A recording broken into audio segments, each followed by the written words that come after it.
Hello, and thanks for watching or listening to episode 30 of VIP Boxing's Bell to Bell podcast. Whether you're watching on VIP YouTube or downloaded for a listen on iTunes or Spotify, it would be nice if you could leave a comment, and that helps us get pushed a bit. I'm Steve Lillis, and my co-host John Evans. You hear that every week. Same three words now every week. You sound, John? I'm good, Steve. How are you? Yeah, I'm all right, mate. I'm good, mate. Getting ready for Fulham's relegation party. By the time people are watching this, we'll be back in the Championship for a while. Anyway, that's by the by. I'm talking boxing with you and our special guest this week, Jack Catterall, a man who's waiting patiently, well, extremely patiently for his world title chance, and will be challenging the winner of next week's Josh Taylor, Jose Ramirez Super-Lightweight unification clash. That's if there's any justice. That should be happening ASAP. Jack, thanks for coming on. No, thank you for both having me on. Pleasure to be on. Are you both keeping everything okay? Yeah, all good, all good. And I tell you what, I might be wrong here. I did a quick check before we started recording this. You might know this, and did you know that your 26-0 is the best 100% record in British boxing now after Billy Joe Saunders' loss? Tyson, stop it, is that right? Hey, someone correct me. I've gone through as far as I can go today. I think Tyson Fury and Thomas Patrick Ward have won more, and they're undefeated, but they've drawn a fight each.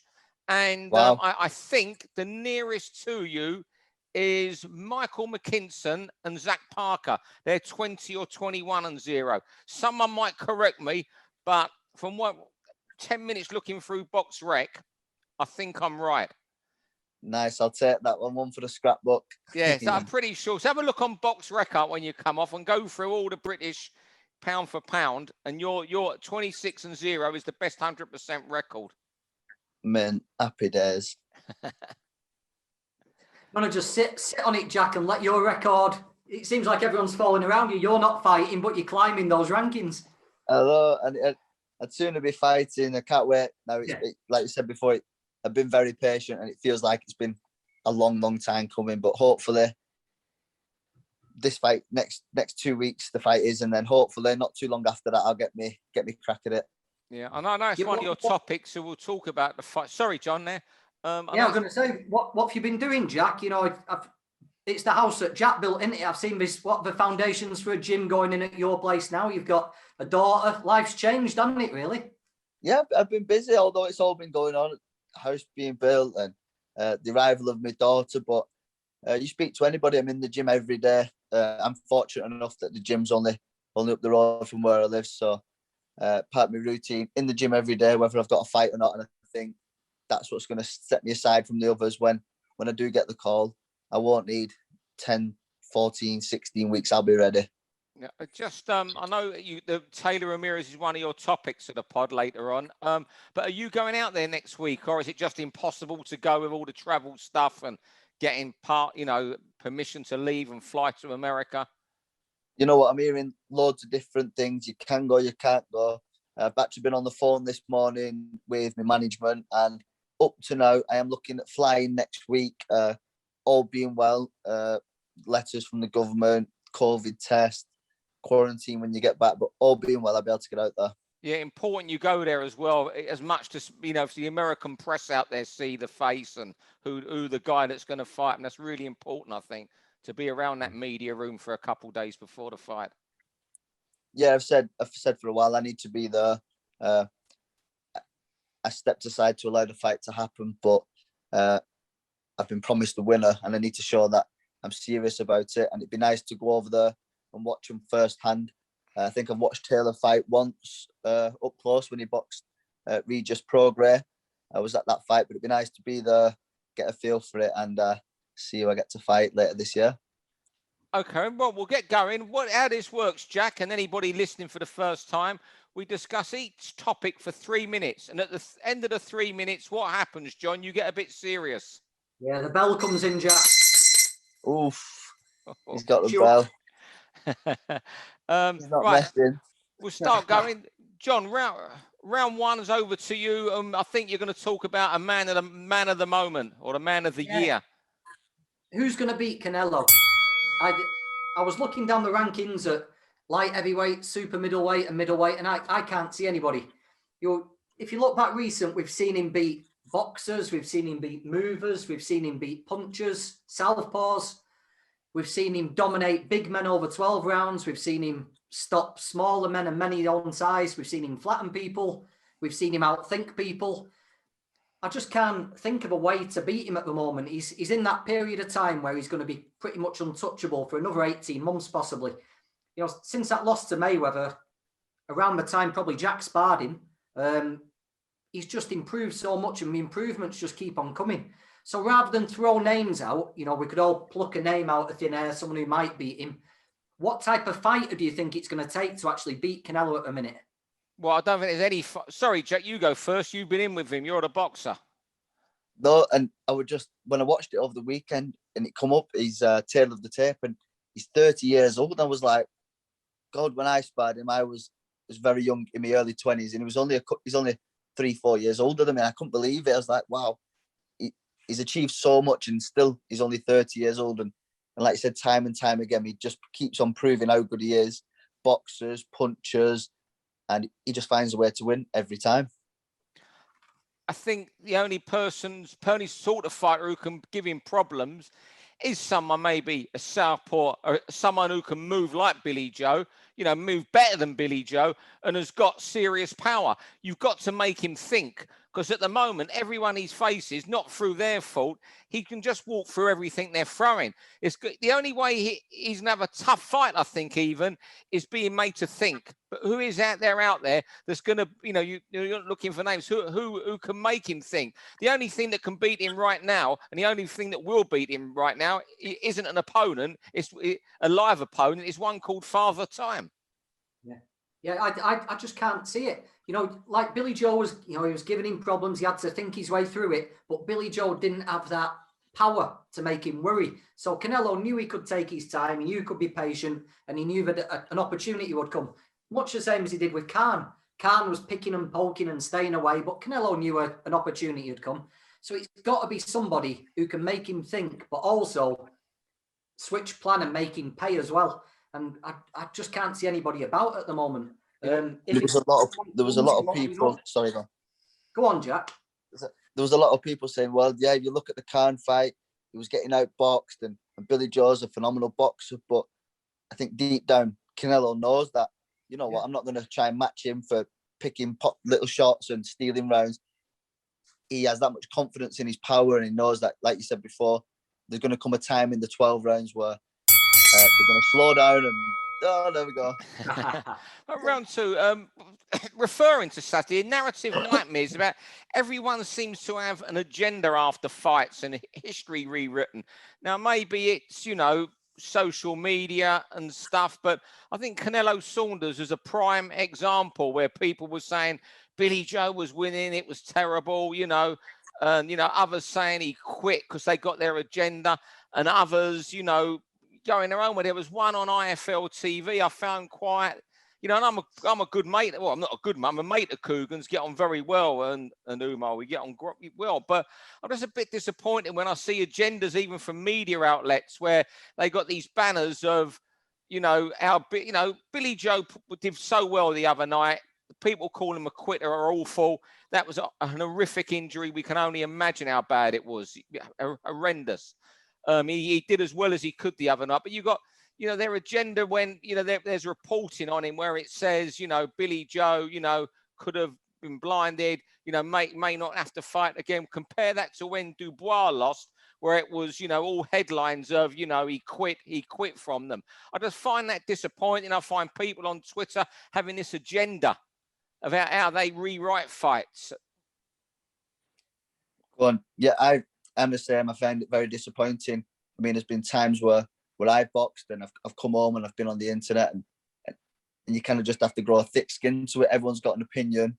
But you're right, it's not right. And especially when the media get behind it and everyone's already a preconcept of what they're going to say about him. It's disrespectful. I mean, we build up for this one night, and it could have been, he could fight once, twice here. The footballers are fighting every week. The footballers play every week, and it kind of gets, the little things get brushed under the carpet. But when it's a boxing match, it just seems like that one night, and they can say what they want, and it lasts forever, because until your next fight, I guess. And they want to say, it's like, I don't want Billy Joe. He did. So they keep saying he did brilliant the other night, but people then was making, some was saying he was quitting, and they have this agenda, and that's how they'll rewrite their bit of history for that fight forever. I can't figure out the people that tend to do that, and I can't figure it out. The people that support different promotions like this football is it, teams. yeah. It's just madness, isn't it? Everything on Frank Warren's channel's shit because I like Matchroom, or everything on Matchroom's shit because I don't like Eddie Hearn. It's just madness. It's one sport, isn't it? It's the same ring. It's the same people doing the same thing. Why can't you just enjoy the sport? I don't understand all these tribal rivalries, to be honest. Yeah, and I think that's what caused it. The promoters with the Wild. Just this fight Saturday really stuck that out for me with people, and I wonder, and I think, well, what some of these. And Jack, you're going to talk about your first subject, Fury Joshua. Fury Joshua. Some people are getting sick of hearing it. Is it happening? Is it not happening? When's the announcement? Where's it going to be? We're hearing so many different things off different, because it's obviously a co-promotion. One side saying one thing, one side saying the other. Then there's a disagreement. It's like, God, and I think we'll have all seen it after the Billy Joe fight on Saturday. Eddie Hearn give us a little wink and said we've got an announcement next week. So I've not read anything else since, but I really hope that's the announcement that we all get to hear sometime this week. Yep, they've got to be running out of time to announce this fight. Because I know there's a date. I think it's either July, the last Saturday in June, or the first Saturday in July. Top Rank have got held for Tyson Fury to have a fight, whatever. There's got to be something. I appreciate the work Eddie's doing. It looks like he's grafting to get it across the line, but we're no further on than what we were 3 weeks ago as we record this tonight. This could get overtaken. But, until it's actually made, I'm beginning to think, will it ever happen now? Because we're getting into realms of it's going to be too late for August or so in another week. Yeah, I think it's going to happen, isn't it? I don't think they'd be saying it's going to be announced this. I know they've dropped hints saying we'll have an announcement soon, but he was pretty clear, weren't he, saying it's going to be announced this week. And we're in like mid-August, aren't we, in Saudi Arabia? How that's going to work, God only knows. It's going to be 120 degrees, isn't it? Well, they're talking of an outdoor. Going a bit off topic here. They're talking of an outdoor stadium. I mean, how would you feel, Jack, fighting in Saudi Arabia, middle of August, in your unification fight? You know what? I'm not in their position. It'd be my first world title fight, and listen, don't matter where the fight is for me, I'll be there. But I mean, it's a different scenario for them boys. But I really hope we get the announcement this week. Fury looks like he's been away training. Joshua's buried himself in London and he's been grafting. So I really hope we get that announcement, and it's sooner rather than later. Who does your gut tell you, Jack? What you said, John? Sorry. Who does your gut tell you is going to win? Fury. Said it from the start. Yeah, I've not changed my mind. I just think Fury, ring IQ, the way he moves around the ring, and after the last Wilder performance, the way he stuck it on him. And don't get me wrong, and I wouldn't be surprised if Joshua landed some punches and dropped him. Nothing can surprise me in that heavyweight division, but I do think 9 times out of 10, Fury would beat him. I think if Fury I go for in this fight. I don't write off Joshua at all if they fight in August, but I'd tip Fury. If Fury has a warm-up, I have him nailed on if he has a warm-up first, and then they fight the end of the year. End of that one. Right, on to I think one of our best and most underappreciated fighters of the last few years, Liam Smith. If you like boxing, you like fighting, you like watching Liam Smith, don't you? The way he goes about it, his style. I like that nastiness he's got. You hear a lot of people say anyone, anywhere, anytime, but I think Liam really is like that, isn't he? He relishes it. And Friday night, fairly typical of Liam's career, really. In one of the fights of the year, didn't get the decision. Not many people saw it. Probably got overlooked with all the Canelo and Billy Joe hoopla and everything. But once again, Liam gritted his teeth, put in a tremendous display, got robbed on the cards, and got nothing really. Didn't get much appreciation for it. Didn't get many pats on the back. Came home and was playing Sunday League football yesterday. And I just think Liam, over the years, I know he's won his world title and had some big fights, but I don't think I don't think Liam's had the credit he probably deserves. I just hope he gets one more chance. I know they were talking about the Kurbanov fighting Tim Tszyu in a world title eliminator, but it just strikes me as maybe, you know how these things work. The loser gets the opportunity first, and England versus Australia, Tim Tszyu against Liam Smith, a former world champion, might just tick a few boxes, and I hope we gamble on Liam and give him one last chance. I hope so. You know what? During my time at Box Nation, I most probably worked with Liam more than any other fighter with stuff, and I had a mad time with him in Dallas when he fought Canelo. We went over there for 24 hours for a press conference, and then for the fight, and he was just superb to deal with, and he's a great. Liam Smith is a great pro, and you can argue that he made Canelo work as much as most fighters, in the last 6 years, that 2016 fight. There's still fights out there for him. And I think Liam would only look at big fights that are going to get him to the world stage. I'm not sure whether the domestic scene appeals to him. Of course, a big Liverpool fight would be Anthony Fowler, but I don't think he would want to come down to domestic level again unless Anthony Fowler moves on to that world stage. That would be a great fight, but I think Fowler would have to have something for Liam to take that fight. Thought that was the bell then, John. But yeah, like you said, I come through on the Box Nation shows on the undercards of Liam Smith fights and plenty same fight nights as him. And I thought once he'd left Queensbury and he'd moved over to Matchroom, and it was like a fresh start for him. I thought he was going to kick on and be a dominant name, but he kind of like gone under the radar, so to speak. And I didn't catch the fight at the weekend, but I've seen the articles and I've read the news, and it was done on the scorecards. It was sad to see, really. But like I said, I do hope he can come back and secure some big fights. It might be difficult for him to get up to the domestic level fights now, but I do believe there's still some good fights left in him. Yeah. Hang on. Round 5, this one I want to bring Jack in, because Jack's been around a lot of gyms, Britain, all over the world. Sparring superstars. It's boxers that are great in the gym, but don't always repeat their form. I'll tell you what's making me think of this. Lerone Richards challenges Giovanni De Carolis for the vacant European super middleweight title on Eddie Hearn's show this weekend. Now, he's done nothing wrong, Lerone. He's 14-0. He's about to become, likely to become European champion. He's already won the British title, beat Lennox Clark, a win that looks a lot better now, given Lennox's win over Willie Hutchinson. But the gym reports on him have always been out of this world.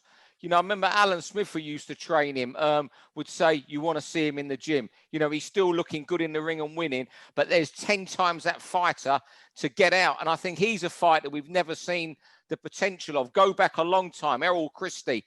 Obviously, it didn't work for him as a pro, but I'd see him spar. Obviously, I'm a lot older than you two.